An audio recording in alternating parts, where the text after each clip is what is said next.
All right, hey, what's going on, everybody? This is Jeremy LaRochester, JLeo, coming back with another video. Today is Wednesday, September 11th.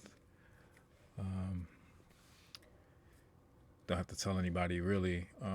In the United States and being a native New Yorker, I don't have to tell anybody what today is. So, um, just a day. I don't get too caught up in a lot of like mainstream things and whatnot. But um, yeah, just remembering uh,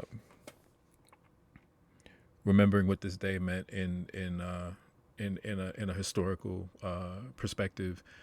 Condolences still to those who actually lost and then just suffered through those trials. 23 years ago. Um, so love you guys all. Just kind of try to keep pushing forward, but obviously never ever forgetting. Right. So I debated whether or not I was gonna do this video. Um, I felt like it was important to do for a couple of different reasons. One, a level of transparency, um, as well as whatever else could come out of this. But as you can see, like you don't have to be a genius on the equity curve. Looking at my 50K XFA right now, we're kind of flat, and by flat I mean you know how sometimes if you've positioned yourself and price is running in your direction, right? And everybody is going to be familiar with this, like if you traded any amount of time. But as price is running, it's moving towards your target. Like you've been in drawdown for whatever period of time, right? You're no longer in drawdown. You're in profit. Price is running towards your TP. And I'll just throw this out there, and everybody else is gonna know. Like if you, like I said, if you've been trading for a while, everybody else is gonna know what this answer is like immediately. It's not even gonna take any time for you to think about it. You're gonna know like immediately. But as price is running towards your TP and it stops like a good anywhere from like seven, if you're trading currency or forex, it's gonna stop like a good 7 to 12 pips from your target. In futures, it might stop at like two ticks or 4 ticks, or like it'll either be like a half of a handle or like 1.5 handles, right? And it's almost like it stops on a dime, like there's a magnet or something that's not propelling it towards the TP. It's just like it's pulling it back, and it'll teeter back and forth, back and forth, back and forth, and you're like, what in the absolute, right? Well, what you're looking at, this is the reverse of what happens when you haven't quite blown up your XFA. This is what it looks like. So, don't know if you all can see. I don't really want to zoom in because I don't want to expose my Express Funded um, account. However, this might be a video that I actually try to go in and actually edit. But up here, the high that I had was about $1,500, so 1,554.20. Right. I had basically I'm at 3 out of 5 winning days of 200 or more. Um, the 2 days and at 1,500 came pretty much, I would say, like within the first 3 days, 4 days or whatever of trading on my XFA. And then I had two really absolute horrible days.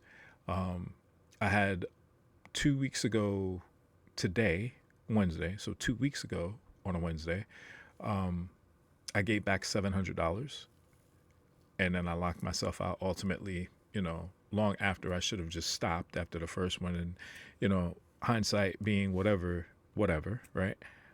Looking back, I was like, yeah, I overtraded. Just stop. Came back Thursday, gave back another 700 on Thursday. Um, Went back in on Friday. I think I ended up losing like maybe 300 or something on Friday. The previous Sunday before this past Sunday, or Monday, if you will, Monday actually had that third winning day. And then after that, it was kind of just like, um, I don't really know how else to describe it other than to say like it was brutal and it was horrible. So again, what you're looking at is XFA is not blown, but for all intents and purposes, it kind of sort of is, because the difference between this still being an XFA and this being a blown XFA. You ready for this? I'm not making it up. I promise you. The difference between this being a tradable XFA and a blown XFA is an entire whole 10 cents. 10 cents.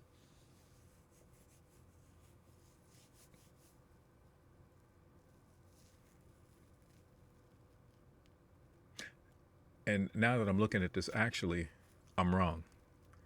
I was capping by 8 cents.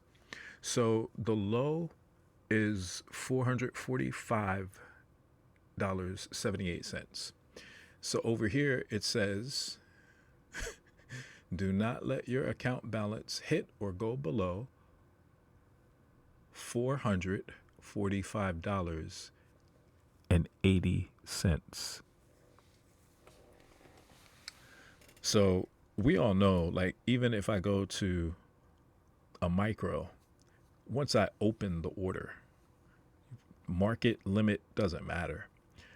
Stop doesn't matter. Whatever I take, it's gonna just it'll close the account out. It'll liquidate it, because the commission alone is gonna make up that a 2 cents difference. It's not price. It's not gonna matter. The only thing that would save, literally the only thing that could salvage the account is if I just happened to be extremely fortunate and lucky, and say like at the 9:30 open, I was able to somehow or another predict a gap up or down where price would go, and I like basically took a market order as the price was running in that direction, because the gap would give me the difference in the 2 cents, which would provide like a little bit of margin, if you will, to cover the cost of the commission, and then I probably have to immediately close it unless it just continued to run. But I wanted to do this video. I wanted to share this just to simply show that, I kind of got away, just being honest. I kind of got away from what got me to the XFA. I went back in, just kind of reanalyzed and took a look at some things over the last, and this actually happened. And honestly, it happened realistically in like 2 trades. So I went into Top Step X, which is what I've been trading off of, and above the DOM, like basically where you can change how many micros or minis, what have you, you're making sure that you have the proper instrument that you're trading correctly. You make sure you have that in there correctly. So I was trying to understand, like in my practice account, why I was trying to do minis in my practice, because anybody that has like a practice account, it's 150K practice account, and I wanted to change from the mini to the micro. So I was doing it there, but I noticed when I take like a market order, it was still pulling up the mini. So again, just to kind of make this a short story that could be long, when I actually went back into my XFA, I had enough space before we got to what you see now. I had the ability to take another mini, but when I switched the instrument, I think it went to like nickel. It wasn't even NASDAQ. It wasn't a mini. It wasn't a micro. It wasn't NASDAQ at all. I want to say it was like nickel or something. And immediately it put me down like $150, which at that point, that particular day, it took me to like 3. So this is 4:45. So when that happened, it took me to like 362 and something. Okay. So I basically had $90. I had $90 to play with. So I locked myself out that day. I want to say that might have been that was last Thursday, I believe that happened. And just totally disgusted with myself, pretty much because one, entered in on a an instrument that was not my instrument. But again, that's a user error thing. So just kind of getting back, and I'll just kind of wrap this up quickly. Is since then, I've obviously not tried to YOLO even back into a position where I could go back into trading a micro, but we're probably just gonna sit a little bit. I have been doing some paper trading and practice, getting back to the fundamentals, getting back to what allowed me and afforded me the ability to get to the XFA. I'm just gonna continue to do that. A couple of life things that are going on right now that are just like extremely stressful. So and that's been going on as well. So coupled with the fact that I'm not following my trading plan, and some other things which immediately should have been flags for me to just say, hey, wait a minute, stop, don't trade, stop. Didn't do that. So a lot of areas for improvement, a lot of things that were recognizable. I have documented. I've done kind of what I'm doing now. So I've done a video journal. I've done an audio journal. I've done a handwritten. So recognizing where the faults were, working our way back. But again, like I said, just wanted to be transparent. Not a whole lot of that goes on. You see a lot of the winners, don't see any losses. Nobody's talking to you about blowing accounts up. But even the ones that are telling you that they're blowing them up, they're not really telling you why. And the why is not an excuse. The why is just understanding that this is what caused this action. This is ultimately what the cause of this was. No different than if somebody's telling you about that 15R or that 100 to 1 RR trade. They're telling you where they caught it from, what it was looking like, what they saw, where they got in, the mark, right? They're telling you, they're giving you the breakdown, the blow by blow there, right? Same thing here, just on the opposite end. So there's really quick, I'm gonna leave a link for another YouTube channel in the description below. There's a gentleman out on YouTube, and his YouTube channel name is The Unprofitable Trader. I've watched this guy. Kudos to him. Does the same thing.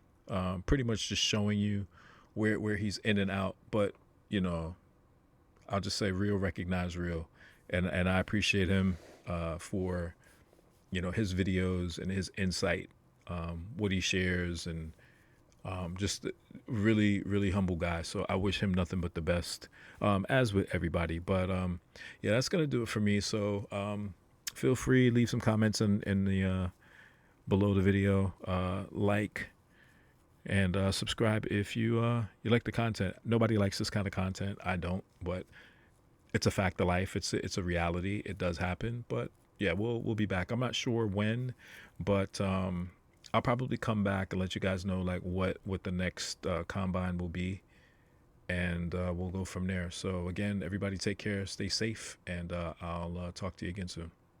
Bye bye.